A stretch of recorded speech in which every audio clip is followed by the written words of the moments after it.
In the वैदिक times women enjoyed equal rights. वहां से वो जर्नी कहाँ तक पहुंच के जहाँ women खाली प्रॉपर्टी बन गई. मैट्रिमनी और पर्सनल लॉ से रिलेटेड जो अधिकार हैं उसके लिए हमें यही देखना पड़ता है कि वो किस धर्म को बिलोंग करता है. प्री इंडिपेंडेंस एरा में women were considered as property themselves. तो उनको कोई प्रॉपर्टी का अधिकार होने का तो सवाल ही नहीं था. Property should become a gender neutral law and religion neutral law. तो 2006 के अमेंडमेंट के बाद में कानून ने ये कहा कि कोपार्टनर एक बेटा भी हो सकता है और बेटी भी हो सकती है. जो एडल्ट्री के कानून को सुप्रीम कोर्ट ने अनकॉन्स्टिट्यूशनल डिक्लेयर किया, it was taken as if the woman was the property of the husband, the wife was the property of the husband and nobody could have a sexual relationship with her without the consent or connivance of the husband. मतलब husband से consent या कन्वाइवेंस हो जाती तो वो अपराध नहीं माना जा रहा था. अमेरिका की भी बाकी सारे स्टेट्स में वोटिंग का अधिकार नहीं था. कॉन्स्टिट्यूशन इस तरह से आया हमारा कि every citizen was treated equally. तो जब अच्छा परफॉर्म कर रहे हैं तो देन जेंडर बिकम्स इररेलेवेंट. इसीलिए आज आप देख रहे हैं कि चाहे फाइटर पायलट्स हों, चाहे कोई भी एरियाज हों, women are not lacking behind in any way. In fact merit should be the only determining factor. Shah Bano का जजमेंट जब आया तो वो ये लैंडमार्क इसलिए था क्योंकि क्रिमिनल लॉ का ये मेंटेनेंस का प्रोविजन है, तो ये प्रोविजन मुस्लिम महिलाओं को भी मेंटेनेंस का अधिकार देता है. प्रॉपर्टी का अधिकार महिला का अपने माता पिता की प्रॉपर्टी में है, अपने इन लॉज की प्रॉपर्टी में हस्बैंड के उपरांत ही है, हस्बैंड से एडिशनल नहीं है. अगर किसी महिला का हस्बैंड है तो वो अपने हस्बैंड से ही क्लेम कर सकती हैं वो मेंटेनेंस का अधिकार या प्रॉपर्टी का अधिकार. वो उनका अधिकार उनके सास और ससुर से नहीं या बाकी इन लॉज की प्रॉपर्टी से नहीं आता है. जो हस्बैंड की प्रॉपर्टी उससे आता है, अनलेस कि कोई फ्रॉड प्ले किया जा रहा है कि हस्बैंड अपनी प्रॉपर्टी को अपने पेरेंट्स के नाम पे कर रहा है ताकि वो उस महिला का उसमें जिम्मेदारियों से बचा जा सके. Dowry is a problem of Hindu community. ये बाकी समाजों में नहीं है, बाकी रिलीजन्स में नहीं है.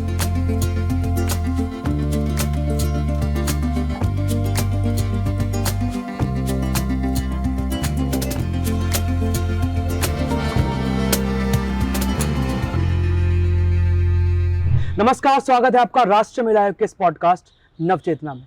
साथियों, आज महिलाएं गली गली से दिल्ली तक और पंचायत से संसद तक इस देश के निर्माण में महत्वपूर्ण योगदान दे रही हैं. वे आज सामाजिक और राजनीतिक रूप से सशक्त हो रही हैं. मगर जब हम बात सामाजिक और राजनीतिक रूप से उनके सशक्तिकरण की करते हैं तब एक चीज़ जो पीछे रह जाती है वो है उनका आर्थिक सशक्तिकरण. और आज इसी विषय पर बात करने के लिए हम मौजूद हैं additional solicitor general of India के साथ. हमारे साथ आज मौजूद हैं मिस ऐश्वर्या भाटी. स्वागत है मैम आपका इस कार्यक्रम में. बहुत बहुत धन्यवाद आपका मुझे बुलाने के लिए. मैम, पहला सवाल तो मेरा आपसे यही रहेगा, जब हम प्रॉपर्टी राइट्स की बात करते हैं तो ऐसे कौन से वो अहम कानून हैं जो महिलाओं से संबंधित हैं, जो महिलाओं को उनके प्रॉपर्टी राइट्स को दिलाने में मदद करते हैं? एक्चुअली प्रॉपर्टी राइट्स का, शिवम जी, महिलाओं के लिए जो अधिकार हैं उसको हमें पर्सनल लॉज के हिसाब से समझना पड़ता है, क्योंकि प्रॉपर्टी के राइट्स अनफॉर्चुनेटली हैं सिविल राइट्स, पर ये हर रिलीजन के हिसाब से अलग अलग बटे हुए हैं. तो इसमें सबसे अगर अहम हम बात करें तो सबसे इम्पॉर्टेंट इसमें आ जाते हैं हिंदू लॉ, क्योंकि कोडिफाइड है. तो हिंदू सक्सेशन एक्ट जो है वो महिलाओं के अधिकार को 1956 का जो एक्ट है जिसमें पहली बार महिलाओं को पूरा अधिकार मिला अपनी प्रॉपर्टी एब्सोल्यूट तरीके से रखने का. और फिर इसी के साथ में इंडियन सक्सेशन एक्ट है जो क्रिश्चियन महिलाओं और पारसी महिलाओं को गवर्न करता है. मुस्लिम महिलाओं के लिए कोई कोडिफाइड लॉ नहीं है, तो उनको अभी भी उनका शरिया जो एक्ट है, शरिया लॉ जो है उसके हिसाब से उनको प्रॉपर्टी का उनके पर्सनल लॉ के हिसाब से अधिकार है. ये एक्चुअली अब आपने बात कानूनों से शुरू करी तो मैं एक हमारे देश का एक दुर्भाग्य भी है कि 75 साल के बाद में भी हमारे जो मैट्रिमनी और पर्सनल लॉ से रिलेटेड जो अधिकार हैं उसके लिए हमें यही देखना पड़ता है कि आप जिस भी आप इंसान की बात कर रहे हैं वो किस धर्म को बिलोंग करता है, और उसी हिसाब से उसकी प्रॉपर्टी के राइट्स डिटरमिन होते हैं. और हिंदू लॉ काफ़ी कोडिफाई हो गया. इनफैक्ट हिंदू लॉ सबसे ज़्यादा कट्टर था इस मामले में. पहले महिलाओं को ही प्रॉपर्टी माना जाता था. प्री इंडिपेंडेंस एरा में खाली women were considered as property themselves. तो उनको कोई प्रॉपर्टी का अधिकार होने का तो सवाल ही नहीं था. और जो 1956 का लॉ जब लाया गया तो वो एक बड़ा आयाम था, लॉ का एक डिफरेंट आयाम था, क्योंकि पहली बार सेक्शन 14 में ये कहा गया कि महिलाएं जो उनके पास प्रॉपर्टी है वो उनकी पूरी हकदार होंगी। अदरवाइज उससे पहले महिलाओं को मेंटेनेंस का अधिकार था, उनको कोई प्रॉपर्टी मिलती थी तो उनकी लाइफ टाइम मेंटेनेंस के लिए होती थी। विडोज़ के लिए एक अलग प्रोविज़न था उनकी प्रॉपर्टी को लाने का। पर हिंदू सक्सेशन एक्ट के लाने से एक बड़ा बदलाव आया हिंदू महिलाओं के लिए कि उनकी खुद की प्रॉपर्टी होने लगी। और उसका जो सबसे बड़ा अमेंडमेंट आया वो 2006 में आया, जिसमें हिंदू महिला को कोपार्सनर माना गया। कोपार्सनर मतलब उससे पहले एंसेस्ट्रल प्रॉपर्टी में उसको अधिकार नहीं था, उसके पास जो प्रॉपर्टी थी उसी पे उसका अधिकार था, बट एज अ कोपार्सनर उसको इक्वल राइट पे, तो कोई भेदभाव नहीं रहा कि इफ़ इट्स अ बॉय और अ गर्ल, डॉटर है या सन है, जो भी है, दोनों के इक्वल अधिकार माने गए। और इस तरह से 2006 के अमेंडमेंट के बाद में, और उसका जो इंटरप्रिटेशन आया है सुप्रीम कोर्ट के मल्टीपल जजमेंट से, ये एक दोनों तरह, मतलब एक जुडिशरी और लेजिस्लेटिव का दोनों का एक सामंजस्य विमेन प्रॉपर्टी राइट्स में देश ने पिछले 75 साल में देखा है। अब ये और आगे बढ़ने की ज़रूरत है ताकि ये पर्सनल लॉज के आयाम टूट के और पूरी तरह property should become a gender neutral law and religion neutral law. तो मैम जब हम हिंदू लॉज की बात करते हैं वहाँ महिलाओं को अधिकार है, लेकिन क्या बाकी लॉज में अभी आपके हिसाब से वो अधिकार महिलाओं को नहीं मिल पा रहे हैं? इंडियन सक्सेशन एक्ट में भी इक्वल अधिकार है, तो वो अप्लाई करता है पारसीज को, क्रिश्चियंस को, तो उसमें भी इक्वल राइट्स हैं। अभी एक जो प्रॉब्लमेटिक एरिया रह गया है वो मुस्लिम महिलाओं के लिए रह गया है, क्योंकि वहाँ जो उनकी प्रॉपर्टी का अधिकार है वो पूरा अधिकार नहीं है, और बहुत इनइक्वालिटीज़ है उसमें, मेरी अंडरस्टैंडिंग और मेरी ओपिनियन से। और वो भी एक clear wording of codified law में आना चाहिए कि ये कोडिफाइड लॉ है और ये प्रॉपर्टी का अधिकार है, महिला की प्रॉपर्टी का अधिकार पूरा होना चाहिए, और उसमें किसी भी तरह से कमी नहीं होनी चाहिए कि बेटा या बेटी में कोई भी तरह का अंतर हो। तो अभी किस तरह की समानताएं मैम आप मुस्लिम लॉ में देखती हैं? उन मुस्लिम लॉ के एक्चुअली उनके डिफरेंट स्कूल्स के हिसाब से है, उसकी बहुत पेचीदगियाँ तो मैं आपको नहीं बता पाऊँगी, पर उसमें बेसिक चीज़ ये है कि women's property rights is half of a man's property right, तो बेटा और बेटी का आधे का उनका फ़र्क रहता है। तो अभी जो आपने मैम 2006 के बदलाव की बात करी हिंदू लॉज में, वो किस तरह के बदलाव थे? 2006 में देखिए प्रॉपर्टी में क्या है कि एंसेस्ट्रल प्रॉपर्टी एक बड़ा आयाम होती है, और 2006 के अमेंडमेंट से पहले एंसेस्ट्रल प्रॉपर्टी में महिलाओं का अधिकार पुत्र के बराबर नहीं था, बेटियों का और बेटों का बहुत फ़र्क था। तो 2006 के अमेंडमेंट के बाद में जो भी डिसिमिलैरिटी थी, इनइक्वालिटी थी, वो पूरी तरह हट के कानून ने ये कहा कि कोपार्सनर एक बेटा भी हो सकता है और बेटी भी हो सकती है, तो उनके अधिकार पूरे इक्वल फुटिंग पे आ गए एंसेस्ट्रल प्रॉपर्टी के हिसाब से। पहले आपको ध्यान हो तो एंसेस्ट्रल प्रॉपर्टी में बेटियों को हिस्सा मिलता ही नहीं था जी, बेटियों को हिस्सा मिलना ही 2006 के एंसेस्ट्रल प्रॉपर्टी में जो हिस्सा था वो 2006 के अमेंडमेंट के बाद से ही मिलना शुरू हुआ। तो मैम कानून में बदलाव आ गया, लेकिन समाज में बदलाव मुझे लगता है कि आज भी शायद उतना नहीं आया, इसे आप किस तरह से देखती हैं? देखिए, समाज का बदलाव तो जनरेशनल चेंज है, ये जनरेशनल चेंज इतनी आसानी से नहीं होता, पर ऐसा है कि महिलाओं से रिलेटेड मुद्दों पे कानून को एक कदम आगे चलना पड़ता है। मेरा ऐसा मानना है, मैंने और भी मुद्दों पे जो देखा कि महिलाओं से रिलेटेड कानूनों में हम ये इंतज़ार नहीं कर सकते कि समाज में बदलाव आए तो कानून में बदलाव आए। बाकी सब मुद्दों में कानूनों में बदलाव तभी आता है जब समाज की मांग होती है। डेमोक्रेसीज़ में जो हमारे लेजिस्लेटर्स होते हैं वो पीपल्स रिप्रेजेंटेटिव्स होते हैं, और एज पीपल्स रिप्रेजेंटेटिव्स वो समाज के पुकार को समझते हुए उसको रिस्पॉन्ड करते हुए लॉ बनाते हैं। पर विमेंस लॉज जो हैं, विमेन रिलेटेड लॉज हैं, उसमें एक बड़ा चेंज जुडिशरी की तरफ से भी और लेजिस्लेटर की तरफ से भी रहा है, जहाँ पे कानूनों ने इंतज़ार नहीं किया समाज के बदलाव। इनफैक्ट कानून कई बार कैटलिस्ट बने उस बदलाव के, कई बार जजमेंट्स कैटलिस्ट बने उस बदलाव के लिए। तो प्रॉपर्टी राइट्स भी ऐसा ही एक एरिया है जहाँ पे कानूनों ने और जजमेंट्स ने बदलाव को एक तरह से प्रोपोगेट किया है, प्रोपेल किया है, और समाज कहीं ना कहीं साथ चलना। देखिए, बहुत बदलाव आया है, क्योंकि मैंने जैसा आपको बताया कि प्री इंडिपेंडेंस एरा में women were considered as a property, the journey from being considered property to be property. अब उससे भी बहुत एंशिएंट एरिया में अगर हम चले जाएं तो इन द वैदिक times women enjoyed equal rights, लेकिन वहाँ से वो जर्नी कहाँ तक पहुँच के जहाँ विमेन खाली प्रॉपर्टी बन गई, इनफैक्ट कॉलोनियल एरा में भी कॉलोनियल लॉज भी यही थे। ये खाली इंडिया की जर्नी नहीं है, ये जर्नी कहीं ना कहीं पूरे मॉडर्न वर्ल्ड में इसी तरह रही है। तो भी इसीलिए कॉलोनियल लेगेसी भी ये थी कि आपको ध्यान होगा 5-6 साल पहले जो एडल्ट्री के कानून को सुप्रीम कोर्ट ने अनकॉन्स्टिट्यूशनल डिक्लेयर किया, उसका भी मेन बेसिस एडल्ट्री का यही था कि it was taken as if the woman was the property of the husband, the wife was the property of the husband, and nobody could have a sexual relationship with her without the consent or connivance of the husband. मतलब husband से consent या connivance हो जाती तो वो अपराध नहीं माना जा रहा था। कॉलोनियल लेगेसी थी पूरी तरह से।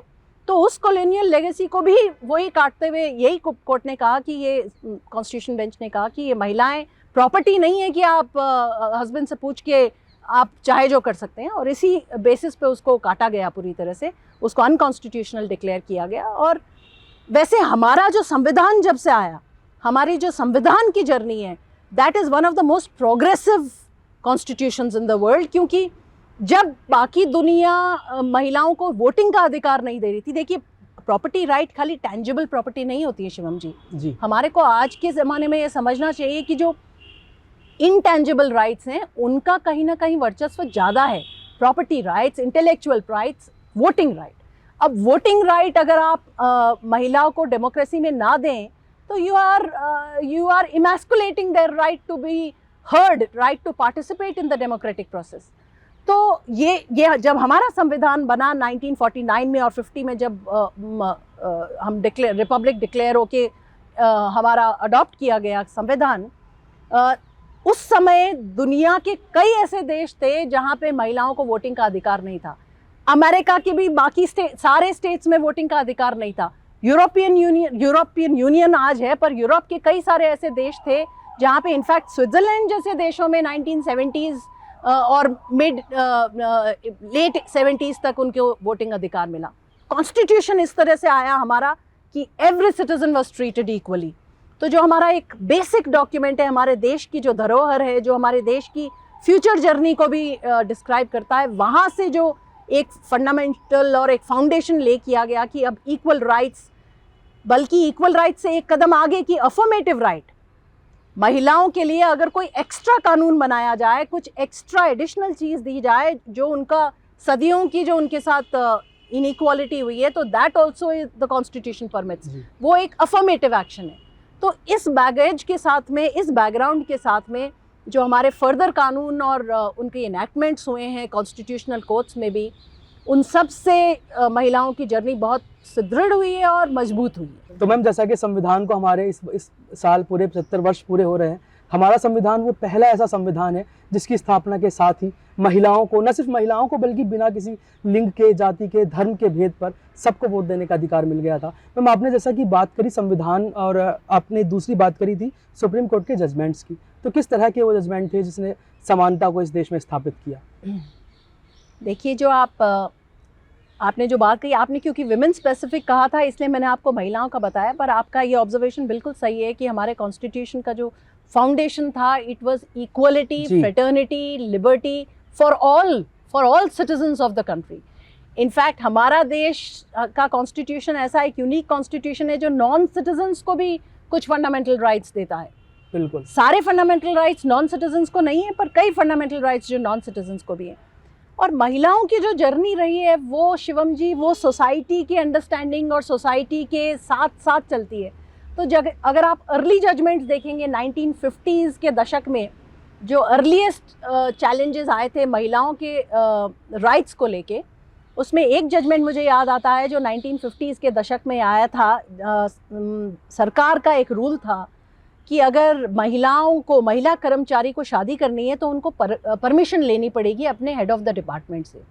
ये रूल जब चैलेंज हुआ तो सुप्रीम कोर्ट ने इसी ग्राउंड पे उस रूल को पूरी तरह क्वॉश कर दिया कि ये परमिशन की रिक्वायरमेंट किसी पुरुष कर्मचारी के लिए नहीं है, तो महिला कर्मचारी के लिए भी ये परमिशन की रिक्वायरमेंट होना उसके राइट टू लाइफ को कहीं ना कहीं वायलेट करता है। और जो हमारे कॉन्स्टिट्यूशनल कोर्ट्स ने राइट टू लाइफ को, उसके बाद में 70 के दशक में नरगेश मिर्ज़ा जो एयर इंडिया का जजमेंट है, वो एक इम्पॉर्टेंट जजमेंट था, क्योंकि उसमें भी ये था कि जो जो एयर होस्टेसेस थी जो फैमिली वे पे थी, जिनके बच्चे हो रहे थे, तो उनको काम से बाहर निकाला जा रहा था. So that can not be a disadvantage for a woman to have a child. उस ज़माने से अगर आज आप देखें तो आज जो हमारे मैटरनिटी रिलीफ लॉज हैं, जिसके जो लेटेस्ट अमेंडमेंट्स ये यहाँ तक कहते हैं कि every establishment has to have crash also. जहाँ पे महिला कर्मचारी काम कर रही हैं वहाँ पे मैटरनिटी रिलीफ, मैटरनिटी लीव दी जाएगी, चाहे वो रेगुलर महिला हो, एडहॉक हो, कॉन्ट्रैक्चुअल हो, किसी भी तरह की कर्मचारी हो, जो उनके बच्चों के देख रेख के लिए क्रैशेस का एक मैंडेट है लॉ में. एक और इम्पॉर्टेंट एरिया जो वर्क प्लेस में महिलाओं के अधिकारों को सिक्योर करने वाला था, वो 1996 में विशाखा का जजमेंट आया था, जहां सुप्रीम कोर्ट ने ये गाइडलाइंस ले डाउन करी थी कि जिन गाइडलाइंस से how sexual harassment of women at work place can be curved. और कोर्ट ने कहा ये था कि जब तक सरकार कानून ना बनाए इस पे, तब तक the guidelines will have the effect of law. 1996 से ये कानून बना, 2013 में जो पॉश एक्ट के नाम से कानून बना, उस एक्ट के आने तक 1996 की गाइडलाइंस ही कंटिन्यू रही. और अब वो लॉ इतना ज़्यादा कॉम्प्रिहेंसिव है, जिसमें इंटरनल कंप्लेंट्स कमेटी की रिक्वायरमेंट है, मैंडेट ऑफ लॉ है कि एवरी एस्टैब्लिशमेंट, चाहे पब्लिक हो चाहे प्राइवेट हो, every woman who is in a work place is entitled to a grievance redressal mechanism of the organisation itself, जहाँ पे उसका विक्टिमाइजेशन नहीं हो, जहाँ पे उसका हैरेसमेंट नहीं हो. और ये ICC की जो कमिटीज़ हैं वो हर जगह हो, उनको हेड करने वाली महिला हो. तो ये कुछ बड़े आयाम थे, क्योंकि after all one half of the population जो है देश की, समाज की, पूरे विश्व की, उस one half of the population को वर्क प्लेस में कंट्रीब्यूट करने से, नेशन बिल्डिंग में कंट्रीब्यूट करने से महफूज नहीं रखा जा सकता जी. उस one half of the population को कुछ पब्लिक सेफ्टी, पहले आप देखिए जो इवन मैं आपको बताऊं, जो क्रिमिनल लॉज थे, उन क्रिमिनल लॉज का भी आयाम और उनका जो इम्पैक्ट था, देखिए कॉलोनियल लॉज में प्रोविजन था rape has always been an offence. पर जो आप बाद में आपने देखा जो चेंजेस आए निर्भया के जजमेंट के बाद में, निर्भया के पूरा एक सुनामी की तरह खड़ा हो गया कि safety of women in public spaces became a very important point for consideration of the whole country.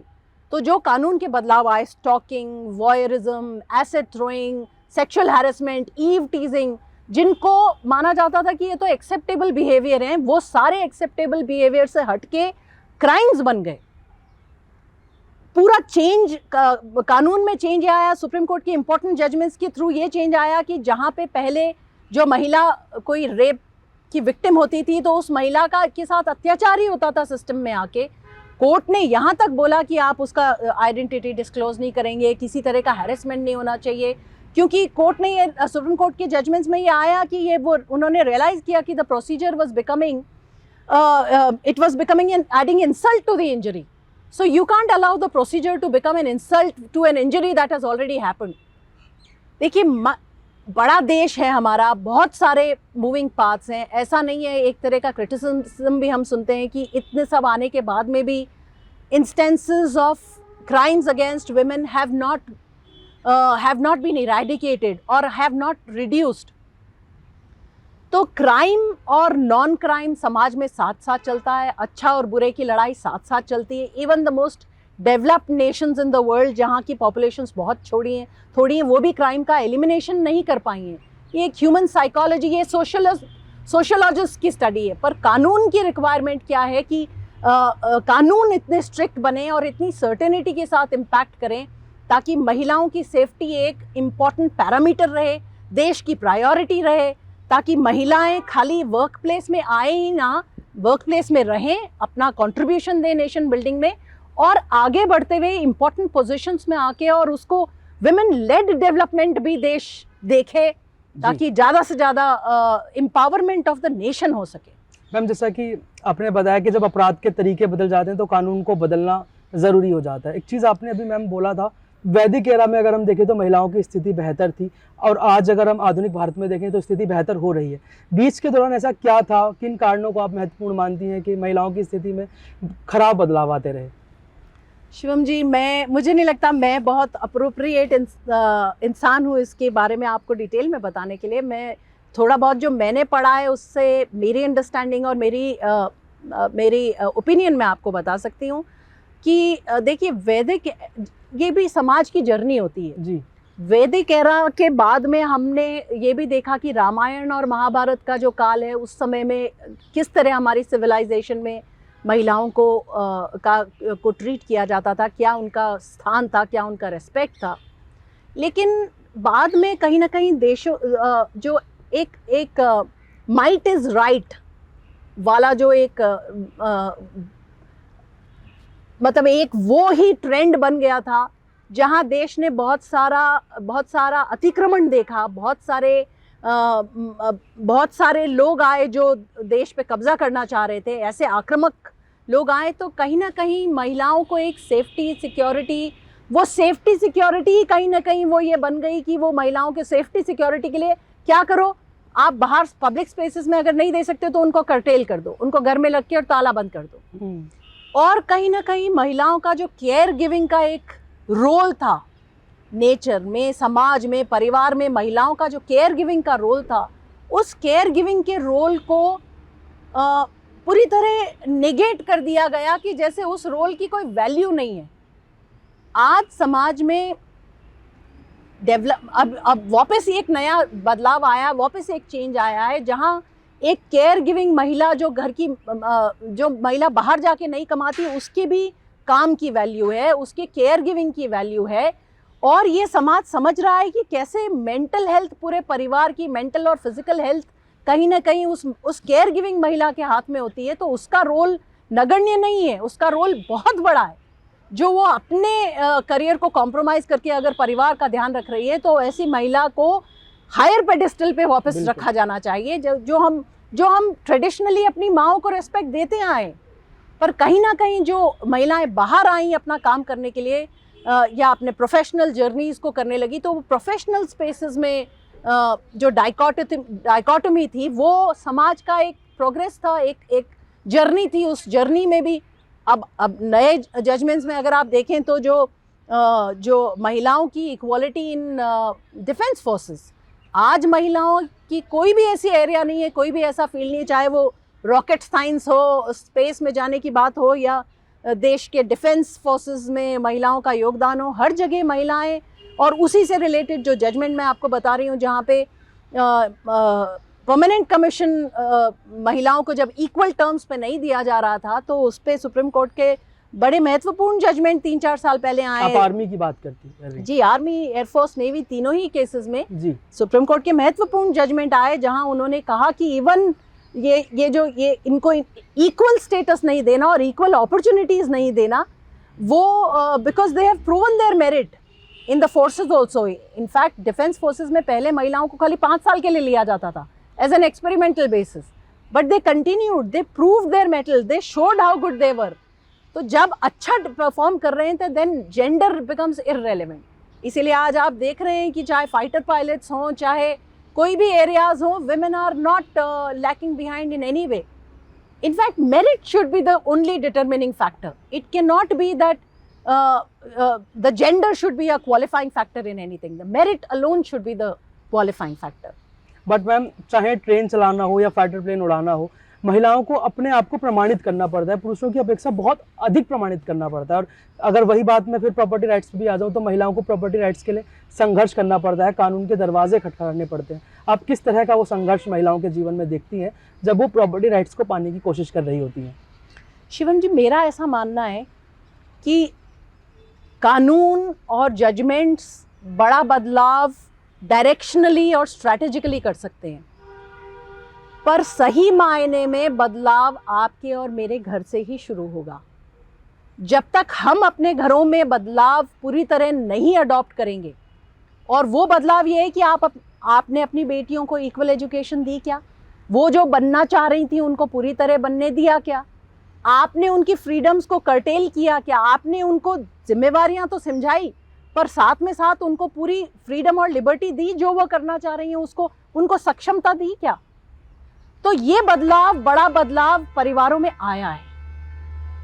आज के युग में मैं कई यंग लॉयर्स देखती हूँ। हमारी जनरेशन में जैसे मैंने देखा कि मेरे भाई या मेरे हस्बैंड, उनका क्या योगदान परिवार के रनिंग में था। उन्होंने हम लोगों को तो बहुत सपोर्ट किया, जैसे मेरी माँ ने हमको इतना सपोर्ट किया, कोई भी मतलब हमारी पूरी तरह से कि आप जो बनना चाहो, आप जितना मेहनत करना चाहो, पर जिम्मेदारी के साथ, आपका जो डिसीजन है जिम्मेदारी के साथ लो और उसको अच्छे से करो, और जो भी काम करो उसको पूरी अपनी तल्लीनता के साथ करो, पूरे डेडिकेशन के साथ करो। लेकिन बाहर निकलते ही अगर आपके घर में ही पंख कट जाएंगे तो आप बाहर जाके कैसे पंख फैलाओगे? फिर उसके बाद में आपके स्पाउसेस आपको आप घर जाके बाहर जाके काम कर रहे हैं तो स्पाउसेस आपको घर के काम में सपोर्ट कर रहे हैं क्या? आज की जनरेशन में ये भी बदलाव आया है। और असली जब तक असली बदलाव तभी आएगा जब नेक्स्ट जनरेशन को पालने पोसने और केयर गिविंग का काम भी महिला और पुरुष दोनों साझेदारी के साथ करेंगे। देखिए, स्वामी विवेकानंद की एक बड़ी इंटरेस्टिंग अच्छी सी बात थी जो मुझे हमेशा अच्छी लगती है कि महिला और पुरुष एक पक्षी के दो पंखों की तरह हैं। एक पंख बहुत मजबूत हो जाए और दूसरा पंख अगर मजबूत नहीं हो तो वो पक्षी उड़ान तो शायद भर ले, पर उसकी उड़ान सीधी, सटीक और बैलेंस्ड और लंबी नहीं हो सकती जी। तो उस पंछी के दोनों ही पंखों को मजबूत और साझेदारी से काम करना होगा, तभी परिवार की यूनिट मजबूत होगी और देश की यूनिट मजबूत होगी। और हम करते ये हैं कि महिलाओं को दायित्वों के नाम पे जंजीरें तो दे देते हैं और अधिकारों के नाम पे पंख देना भूल जाते हैं। पर एक चीज़ जो हम हमेशा याद रखते हैं, एक परिवार के नाते हमें लगता है कि अगर घर में बेटी होगी तो उसका अधिकार है दहेज। आपको क्या लगता है मैम कि दहेज किस तरह से महिलाओं को उनके प्रॉपर्टी राइट्स को लेने से रोकता है? आप सही कह रहे हैं। दहेज की जो प्रथा है वो वैसे काफ़ी कर्टेल हुई है समाज में, लेकिन फिर भी आज भी हमारे लॉ की रिक्वायरमेंट ख़त्म नहीं हुई है। डाउरी प्रोहिबिशन लॉज की आज भी रिक्वायरमेंट है। इनफैक्ट डाउरी डेथ से रिलेटेड जो हमारे कानून हैं वो इस तरह के कानून है कि बाकी हमारे क्रिमिनल लॉज को the crime has to be established beyond the shadow of all reasonable doubt. We follow an adversarial system in criminal laws.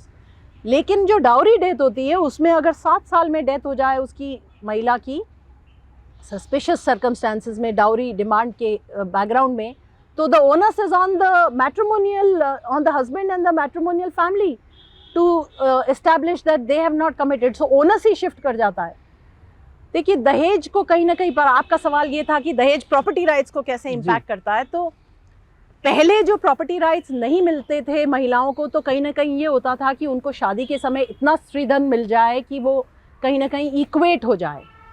पर ये प्रथा पूरी तरह ख़त्म होनी चाहिए। जहाँ थोड़ी बहुत प्रिवलेंट भी हैं वो पूरी तरह ख़त्म होनी चाहिए। आज जो बदलाव आया है वो बदलाव अब पूरी तरह आ गया है, क्योंकि प्रॉपर्टी राइट जब हिंदू बच्चियों को पूरे मिल रहे हैं, ये भी एक dowry is a problem of Hindu community. ये बाकी समाजों में नहीं है, बाकी रिलीजन्स में नहीं है। डाउरी की प्रथा हिंदू समाज में ही प्रिवलेंट थी और हिंदू समाज में ही आगे है। तो अब जहाँ इक्वल राइट्स हैं तो दहेज की प्रथा पूरी तरह ख़त्म होनी चाहिए। बच्चियों को पढ़ा लिखा के मजबूत सक्षम बनाओ ताकि वो भी देश के परिवार को उतना ही कंट्रीब्यूट करें जितना कि एक पुरुष कर सकता है, और साझेदारी से देश और समाज चले।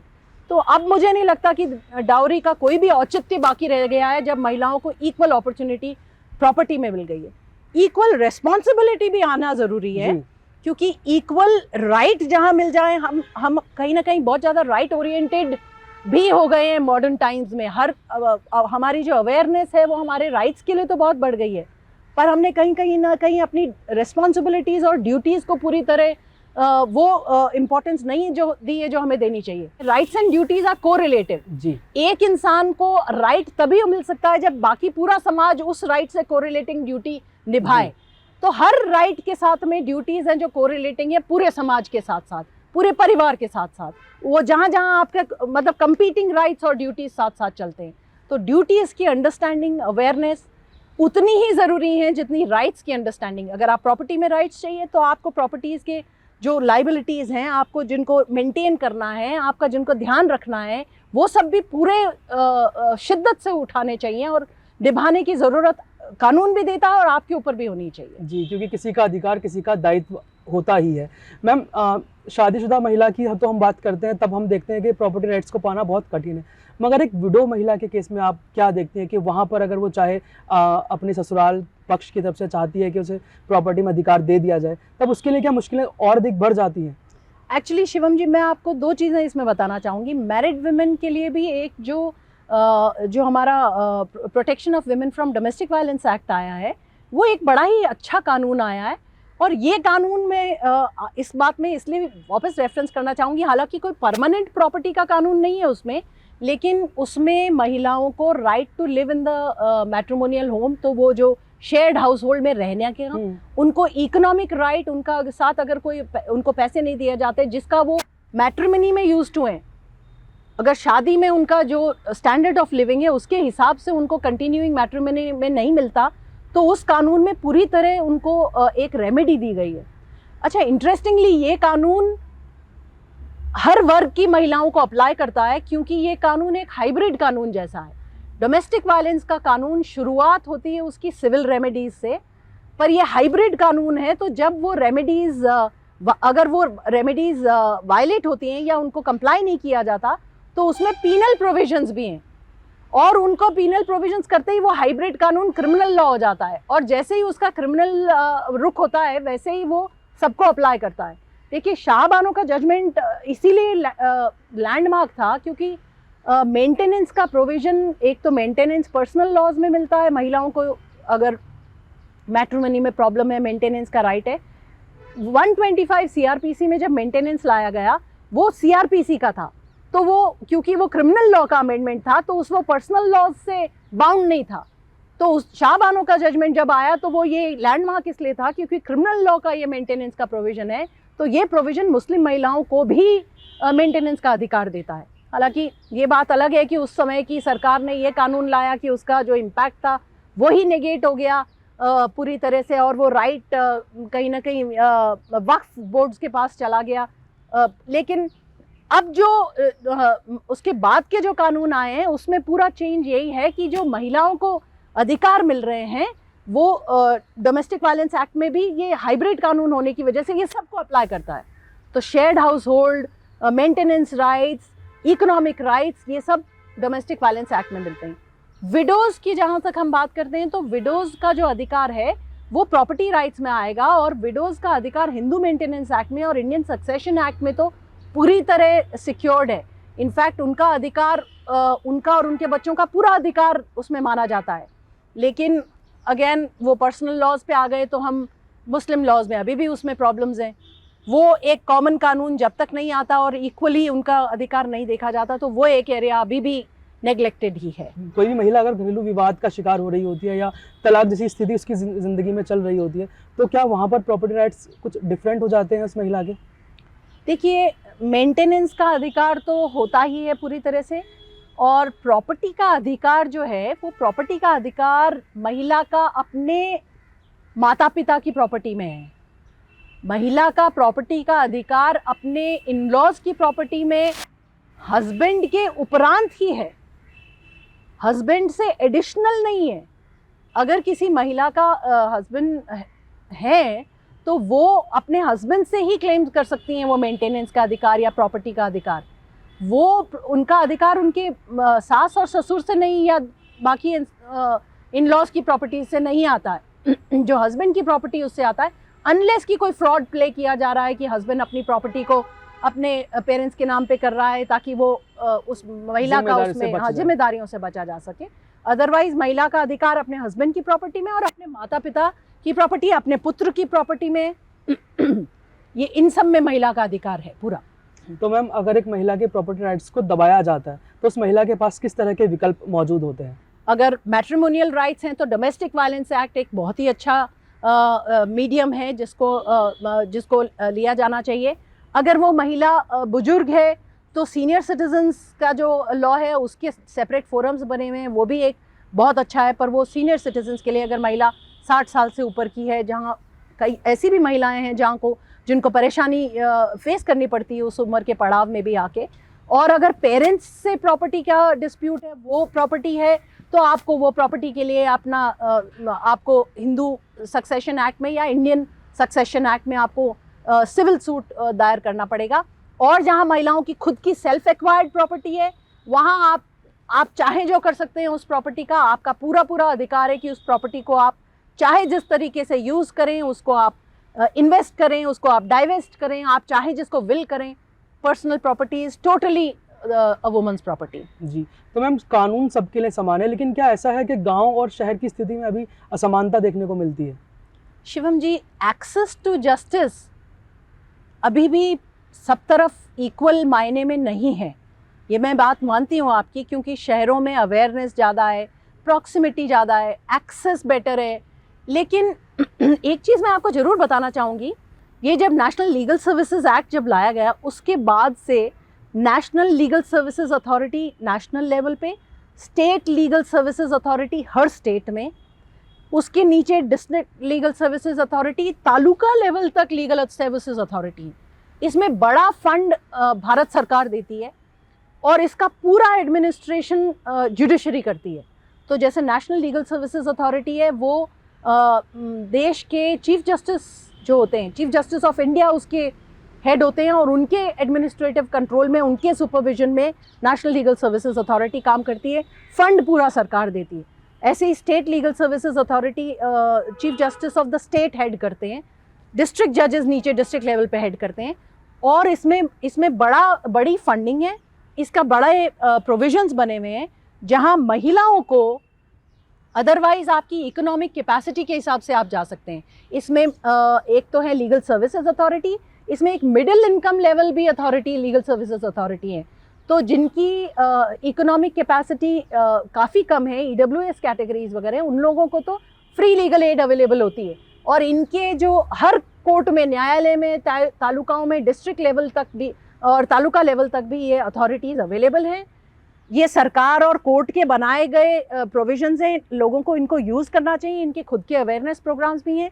इसमें लॉयर्स वॉलंटियर करते हैं, जजेस खुद ओवरसी करते हैं इसको। और इसमें अगर आप महिला हैं, अगर किसी बच्चे के राइट का अधिकार है, अगर किसी डिसेबल्ड बच्चे के अधिकार का है, तो वहाँ इकोनॉमिक कैपेसिटी भी नहीं देखते। उनको फ्री लीगल एड का अधिकार पूरी तरह अवेलेबल है, उनको जाना चाहिए। और एक्सेस टू जस्टिस ऐसे ही ज़्यादा हो पाएगी जब तालुका लेवल तक जो और आप जरूरी नहीं कि आपका कोई केस हो, आपके कोई लीगल राय भी हो, अगर आपके मन में कोई शंका है, कोई बात है, तो आप जाके वहाँ डिस्कस करके और लॉयर्स लीगल हेल्प पूरी तरह ले सकते हैं लॉयर्स की। जी, तो मतलब कोई महिला अगर आर्थिक रूप से कमज़ोर है तो उसे भी अपने अधिकारों को प्राप्त करने के लिए भारत सरकार ऐसे कुछ प्रावधान मुहैया कराती है, जिसके द्वारा वो अपने अधिकारों को प्राप्त कर सके। ये तो मैंने कोर्ट के लिए बताया शिवम जी, पर अदरवाइज हेल्पलाइंस तो बहुत सारी चल रही हैं। नेशनल कमीशन चला रही हैं, स्टेट कमीशन चलाते हैं, विमेन एंड चाइल्ड डेवलपमेंट अलग चलाते हैं। ऐसे बहुत सारे हेल्पलाइंस भी हैं जहाँ पे भी आपको निस्तारण मिल सकता है। पर अगर आप कोर्ट सिस्टम में आके लेना चाहते हैं तो ये लीगल सर्विसेज अथॉरिटी एक अच्छा माध्यम है। तो मैम, क्या कानून में कुछ ऐसे प्रावधान है जिनके बारे में लोग अभी कम जानते हैं और जिन्हें जानने के बाद लोगों को उनकी प्रॉपर्टी राइट्स को पाने में थोड़ी आसानी हो जाती होगी? मुझे लगता है कि अब अवेयरनेस तो राइट्स के बारे में काफ़ी बढ़ गई है। अब तो मुझे लगता है जिम्मेदारियां, ड्यूटीज़ और रेस्पॉन्सिबिलिटीज़ की तरफ हमें एज अ नेशन ज़्यादा रुख करना चाहिए, क्योंकि जब तक हम ड्यूटीज़ और रेस्पॉन्सिबिलिटीज़ को इक्वल फुटिंग पे नहीं समझेंगे और नहीं मानेंगे, तब तक एक भी सिटीज़न का अधिकार पूरी तरह क्रिस्टलाइज नहीं हो सकता, अगर ड्यूटीज़ को हम पूरी तरह ना माने तो। मैम, भारत आज भी परिवारों का देश है, आज भी यहाँ पर बिजनेस क्लास ज़्यादा होते हैं। तो एक संयुक्त परिवार के बंटवारे में, या हम कह लें एक बिजनेस के बंटवारे की जब बात होती है, तो वहाँ पर महिलाओं की प्रॉपर्टी राइट्स किस तरह से इसे प्रभावित करते हैं? देखिए, परिवारों का देश है और यही हमारी खासियत भी है। जी, मुझे ऐसा लगता है कि भारत अपनी एक महत्वपूर्ण जगह विश्व में इकोनॉमिक स्टेज पे बनाने की कगार पे है। एज अ डेवलप्ड नेशन हमारी जर्नी तेज़ गति से चल रही है। साथ ही साथ हमारा जो पारिवारिक मूल्य सिस्टम है वो इंटैक्ट है, और इसका सबसे बड़ा कारण हमारा पारिवारिक सिस्टम ही है। पर आपने सही कहा कि जब जो हमारे HUF प्रॉपर्टीज़ या हमारे बिजनेस फैमिलीज़ या कंसोलिडेटेड फंड्स का जब डिवीज़न होता है, तो वो डिवीज़न कई बार प्रॉब्लमैटिक हो जाता है। पर क्योंकि अब हिंदू सक्सेशन एक्ट में जो 2006 के अमेंडमेंट की मैंने आपको बात बताई, उसमें महिलाओं को कोपार्टनर भी माना गया है। इनफैक्ट HUF में कर्ता भी हो सकती हैं महिलाएं, तो पूरा अधिकार महिलाओं को दे दिया है कानून में। तो बंटवारे में किसी भी तरह का उनके साथ कोई भी अन्याय हो नहीं सकता कानून में। पर महिलाओं को अपनी पोजीशन को समझना चाहिए, अपने राइट्स को समझना चाहिए और उस जिम्मेवारी को आगे बढ़ाना चाहिए। तो मैम जैसा कि आपने भी बात की थी अवेयरनेस की, कि अब लोग अवेयर होते हैं अपने प्रॉपर्टी राइट्स के बारे में, शिक्षा और अवेयरनेस किस तरह प्रभावित करती है महिलाओं को उनके प्रॉपर्टी राइट्स को पाने के लिए? शिक्षा का बहुत महत्वपूर्ण रोल है, क्योंकि शिक्षा से ही बदलाव है। अब जैसे मैं आपको अगर एक एग्जांपल दूं, जुडिशरी का मैं आपको एग्जांपल देती हूं, क्योंकि मैं खुद जुडिशल फील्ड में जस्टिस डिलीवरी सिस्टम में पिछले 26 साल से ज़्यादा समय से जुड़ी हुई हूँ। तो एक छोटा सा आपको एग्जांपल ये देती हूँ कि जब हम लोग लॉ पढ़ रहे थे, तब लॉ की क्लास में 60-70 स्टूडेंट्स में से 5 मुश्किल से महिलाएं होती थी। और वकालत में आने वाली तो बिल्कुल मतलब पूरा बैच में कोई 1 महिला 2 महिला वकालत में आना चाहती थी। उसके बाद से आज अगर आप देखें शिक्षा में, आज अगर आप लॉ क्लास देखें, आज की किसी भी आप लॉ क्लास में चले जाएं, चाहे कोई NLUs हों, चाहे पुराने लॉ फैकल्टीज़ हों, आप कहीं पे भी चले जाओ, girls are more in number. 60-70% girls are choosing law as a profession. Education से बड़ा बदलाव ये आता है कि जैसे मैं जब सीनियर डेजिग्नेट हुई थी सुप्रीम कोर्ट से, तो मैं राजस्थान की पहली महिला लॉयर थी इंडिपेंडेंट इंडिया की जो सीनियर डेजिग्नेट हुई। लेकिन आज महिलाएं और भी बहुत डेजिग्नेट हुई हैं। इनफैक्ट मेरी एक बहुत अच्छी फ्रेंड है जो राजस्थान की हैं, जो सीनियर भी डेजिग्नेट हुई और मेरे साथ ASG भी वो हैं, जयपुर की हैं। राजस्थान में एक आंकड़ा और मैं देना चाहती हूँ आपको। राजस्थान में जब रिजर्वेशन मतलब लाया गया कि 30% रिजर्वेशन जुडिशरी में होना चाहिए, आपको पता है पिछले 10 साल से कितनी महिलाएं जुडिशरी में आ रही हैं?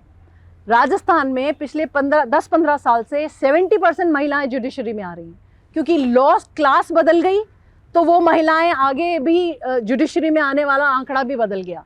तो अपने अधिकारों के लिए अवेयर होना, अपने खाली अधिकार के लिए अवेयर होने की बात नहीं है, आप खुद प्रॉपर्टी जनरेटर बनो ना, आप खुद कंट्रीब्यूटर बनो, नेशन कंट्रीब्यूटर बनो। वो आप तभी बन पाओगे जब आप अपना खुद का कॉम्पिटेंस एनहांसमेंट करोगे। और कॉम्पिटेंस एनहांसमेंट करने के लिए एजुकेशन से बढ़कर कुछ हो ही नहीं सकता। Education, skill development, this is the only way that we can really change our lives, change our fortunes. और मैं आपके प्रोग्राम के माध्यम से आज देश की हर बच्ची को यही कहना चाहूँगी कि पढ़ो, लिखो, हुनर सीखो, कुछ स्किल सीखो, कुछ हाथ का काम सीखो और अपने परिवार के लिए भी एक एसेट बनो और देश के लिए भी एसेट बनो। क्योंकि जब आप कंट्रीब्यूट करोगे, उसी में ज़िंदगी को जीने का ज़्यादा मज़ा है, बजाय इसके कि आप किसी से क्या ले सकते हो। मैम एक महिला मान लीजिए प्रॉपर्टी बना भी लेती है, प्रॉपर्टी अर्जित भी कर लेती है, इस देश में एक समस्या और भी है, या शायद ये पूरे विश्व की ही समस्या हो सकती है कि प्रॉपर्टीज़ को कब्जा कर लिया जाता है। तो क्या जब कब्जे की बात आती है महिलाओं को सॉफ्ट टारगेट समझा जाता है प्रॉपर्टी को हत्या लेने में? मैं आपकी इस बात से एग्री करती हूँ शिवम जी, क्योंकि आज भी केसेस में अगर देखा जाए तो इंक्रोचमेंट और कब्ज़े के जो केसेस हैं उसमें लैंड शार्क्स, लैंड माफिया, उनको ऐसा लगता है कि जिस परिवार में केवल महिलाएं हैं या मदर डॉटर्स हैं, ऐसे परिवारों में वो ज़्यादा वल्नरेबल होंगे। कहीं ना कहीं ये जो माइंडसेट है, ये वो नेशनल ज्योग्राफिक में जैसे आप शेर को शिकार करते हुए देखते हैं, तो वो शेर उन्हीं हिरणों के झुंड में से उसी हिरण को आइडेंटिफाई करता है जो हिरण या तो इन्फर्म या बच्चा या बुजुर्ग या प्रेग्नेंट, उनको अटैक करता है। आप कभी भी देखेंगे तो वो अटैक इसी तरह से होता है। ये एक जो सोच है, ये एक मानसिकता है, ये उन वल्चर प्रक्रिया को, मतलब वल्चर मानसिकता को दर्शाता है कि एज अ विमेन वो सॉफ्ट टारगेट्स होंगी और वो अपने अधिकारों के लिए इतनी मजबूती से नहीं लड़ पाएंगी। पर ये इसका बदलाव भी हमारे को इसी से लाना पड़ेगा कि जैसे लॉ इन्फोर्समेंट में ज़्यादा से ज़्यादा महिलाएं आ रही है, there are exclusive forces that have been raised for women, कि जैसे MHA में बड़ा बदलाव आया कि पुलिस फोर्सेस में बड़ा नंबर महिला का, क्योंकि एक कॉन्फिडेंस ज़्यादा आपको बेटर लगता है। अगर आप ऑलरेडी विक्टिम है किसी इसी तरह के परेशानी में हैं, तो आप प्रोसेस में आके परेशान और ज़्यादा नहीं होना चाहते। पर ज़्यादा महिलाएं जब पुलिसकर्मी होंगी, जब ज़्यादा महिलाएं कोर्टों में होंगी एज जजेस, as lawyers, as prosecutors, as defence lawyers, तो वो एक कॉन्फिडेंस बिल्डिंग मेजर ज़्यादा होएगा और उसी से ये बदलाव आएगा कि परिवारों में भी महिलाओं को समाज में इस तरह से नहीं माना जाएगा। पर देखिए आप, ये प्रॉब्लम एल्डरली कपल्स की भी है, एल्डरली कपल्स को भी ये माना जाता है, तो ये वही मानसिकता दर्शाता है कि वल्चर्स को ये लगता है कि ये ईजी टारगेट्स हैं, इनको कोई सपोर्ट करने वाला नहीं है, इनको कोई मदद करने वाला नहीं है। पर कानून की पूरी मदद है और इसीलिए मैंने वो आपको जो बताया कि लीगल सर्विसेज अथॉरिटी में सीनियर सिटीजन्स, विमेन, चिल्ड्रन, इन सबको एडिशनल बेनिफिट और एडिशनल सहायता का प्रावधान किया गया है। उसका पूरा यूज़ करना चाहिए हमको। मैम, आप देश के सबसे बेहतरीन वकीलों में गिनी जाती हैं, लेकिन क्या वकालत के पेशे में महिलाओं के साथ भेदभाव होता है? शिवम जी, पहले तो मुझे नहीं लगता कि मैं कोई उसमें गिनी जाती हूँ, मैं तो लॉ की स्टूडेंट हूँ और पर मेरा ऐसा मानना है कि लॉ के प्रोफेशन में महिलाओं के साथ भेदभाव नहीं होता, क्योंकि लॉ का प्रोफेशन एक जेंडर न्यूट्रल प्रोफेशन है। भेदभाव मैं आपको बताती हूँ कहाँ होता है। भेदभाव होता है परिवार में और समाज में। परिवार में और समाज में भेदभाव ऐसे होता है कि जब मैं लॉ पढ़ने जाती थी तो कई सारे जो ऐसे शुभचिंतक थे, मेरी माँ को कहते थे कि इसको लॉ पढ़ने भेज दिया, ये वकील बन जाएगी तो इसकी शादी कहाँ होगी। या फिर मैं जब प्रोफेशन में आई तो मेरे चेहरे पे कई बार क्लाइंट्स ये बोल जाते थे, तो लेडी लॉयर है, इससे नहीं करवाएंगे, ये मजबूत नहीं होगी। कोर्ट में आप जब अपनी आप फाइल की तैयारी कर रहे हैं या आप कोर्ट में बहस कर रहे हैं, तो कोई भी आप ये जेंडर आपको भी ध्यान नहीं रखना चाहिए और आपके जेंडर मैटर ही नहीं करता। लेकिन जो समाज में और परिवार में मैटर करता है, उसको आप कितना परिवार इंसुलेट कर सकता है और समाज का इंसुलेशन का भी मैं आपको बदलाव बताती हूँ। जब मैं भारत सरकार की एएसजी बनी तो मुझे अपना सारा प्राइवेट काम छोड़ देना पड़ा। तो कई लोगों ने, मेरे पुराने क्लाइंट्स ने मुझे पूछा कि आप मैडम कोई वुमेन लॉयर बताइए, क्योंकि हमारा ये एक्सपीरियंस है कि वुमेन लॉयर्स ज़्यादा डिलिजेंट होती हैं और ज़्यादा सिंसियर होती हैं। आपने देखा बदलाव? देखा जी। जो क्लाइंट्स मेरे को 25 साल पहले चेहरे पे बोल जाते थे कि ये तो लड़की है, ये तो इससे काम नहीं करवाएंगे, वो 25 साल बाद मेरे जो क्लाइंट या 22 साल बाद जो मेरे क्लाइंटेल में चेंज आए, उन्होंने कहा आप हमें वुमेन लॉयर सजेस्ट कीजिए। तो ये बदलाव तो काम ही इसका एक इलाज है कि आप अगर डिवोशन और डेडिकेशन से काम करेंगे तो आपका काम अपने आप बताएगा। और मेरा एक और बात मानना है कि महिलाओं की जो जर्नी, खास करके ऐसे एरियाज़ में जो मेल बैस्टन्स रहे हैं, लिटिगेशन भी एक मेल बैस्टन ही रहा है, ऐसे एरियाज़ में जहाँ महिलाओं की जर्नी होती है वो एक रिले रेस की तरह होती है। सो हमारे से आने से पहले वाली जो महिलाएं थी, जितना अच्छे से उन्होंने अपने काम को किया, जितने प्रोफेशनलिज्म से काम किया, अपने जेंडर को भूल के, अपने जेंडर का कोई भी कंसेशन बिना मांगे हुए काम करना, उससे हमें जगह मिली। और अगर हम प्रोफेशनली काम करेंगे तो हमारे आगे आने वाली जनरेशन्स को भी उसका फ़ायदा मिलेगा। तो एक तरह से ये एक रिले रेस बन जाती है महिलाओं की, और professionalism is the only answer. पर मैम, इस रेस में दौड़ते हुए आप किस तरह वर्क लाइफ बैलेंस करती हैं?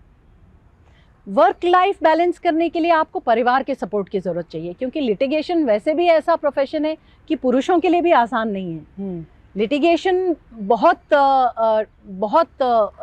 डिवोशन मांगता है, बहुत डेडिकेशन मांगता है, बहुत आपको लॉन्ग आवर्स बैठ के आपको पढ़ना पड़ता है, कोर्ट के आवर्स के बाद में भी क्लाइंट्स के साथ में डिस्कशंस, कॉन्फ्रेंसेस, और लंबी रीडिंग आपको लेके अपनी फाइलें बैठना ही पड़ता है। तो परिवार का बड़ा सपोर्ट चाहिए ही है आपको। अगर आप पुरुष वकील हैं तो भी आपको चाहिए, तो परिवार का सपोर्ट इम्पॉर्टेंट है। और अगर आप मेहनत और ईमानदारी से लगते हो तो सपोर्ट मिल ही जाता है।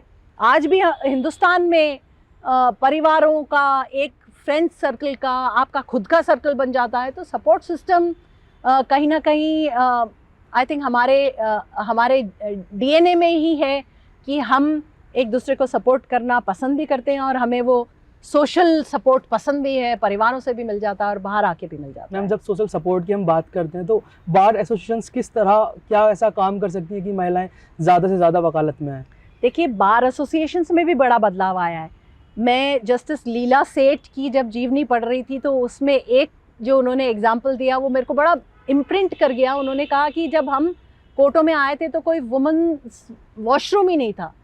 तो जिस बिल्डिंग में आपको 7-8 घंटे बिताने हो दिन के, अगर वहाँ आपके लिए वॉशरूम ही नहीं हो तो फिर आप कैसे वहाँ पे समय बिता सकते हो।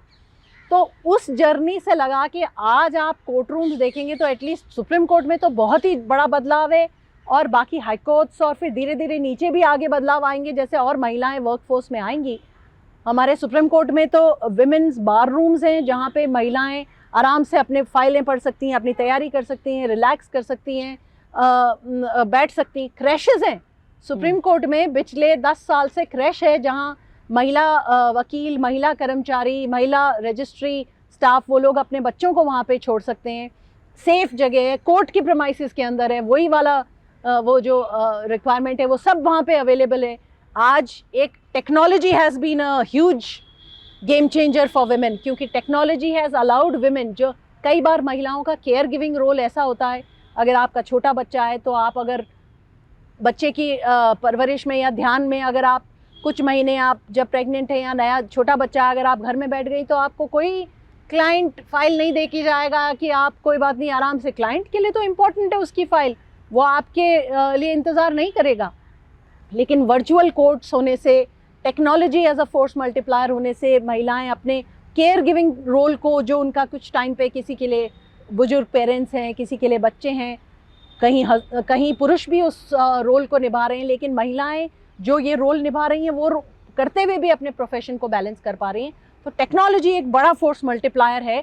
मैंने देखा है कि आज प्रोफेशन में कई नई माएँ हैं, मेरे खुद के साथ मेरी कई कॉलीग्स हैं जिनकी कई जो यंग मदर्स हैं जो अपने बच्चों के साथ साथ प्रोफेशन को और पूरी तल्लीनता से निभा रही हैं। आप कोर्ट में हो तो आप ये कह नहीं सकते कि फ़ाइल देख के कि उनके कोई छोटा घर में बच्चा होगा जो उस फाइल पे फूल बना के या कलरिंग करके उस फाइल में रखा होगा, पर उनकी फ़ाइल में कलरिंग होगी तो भी वो फाइल इतनी मजबूती से बहस करेंगी। तो professionalism is the only answer, लेकिन आपको एक सपोर्ट सिस्टम, बार एसोसिएशन की टेक्नोलॉजी, मल्टीप्लायर्स, क्रैश और सहायताएँ, और ये महिलाओं को देखिए कहीं पे भी मेरिट में वो कंसेशन नहीं मांगेंगी। अगर वो किसी वर्क प्लेस में आई हैं तो वो वर्क प्लेस को उसी यार्ड स्टिक से करेंगी कि ये नहीं कि भाई आप, मैं महिला वकील हूँ तो आप मुझे कम, मेरी केस में कम मेरिट हो तो आप मुझे रिलीफ दे दो, नहीं।